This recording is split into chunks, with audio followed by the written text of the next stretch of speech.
कराची से आपको अपडेट करेंगे। शाहदेव अंसारी की रिपोर्ट के मुताबिक थाना पाकिस्तान बाजार पुलिस ने मनशियात फरोश मुलजिम और खातून मुलजिमा को गिरफ्तार कर लिया। पुलिस ने खुफिया इत्तला पर औरंगी सेक्टर 14C में कार्रवाई करके मुलजिम और मुलजिमा को गिरफ्तार किया। मुलजिमा से 1 किलो से जायद 1030 ग्राम चर्स और फरोगी की रकम बरामद। गिरफ्तार मुलजिमा के खिलाफ control of narcotics subsidence act के तहत मुकदमा दर्ज कर लिया गया। गिरफ्तार मुलजिमान से मुलजिमा बानो दख्तर यासीन और मुलजिम मोहम्मद सलमान वल मोहम्मद उस्मान शामिल हैं।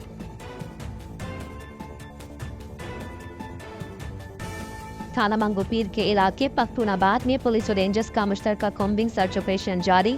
कॉम्बिंग सर्च ऑपरेशन इंटेलिजेंस इत्तलात पर जराइम पेशा अनासिर और मनशियात फरोशों के खिलाफ किया जा रहा है। कॉम्बिंग सर्च ऑपरेशन के दौरान इलाके के दाखिली व खारजी रास्तों को सील करके घर घर तलाशी दी जा रही है।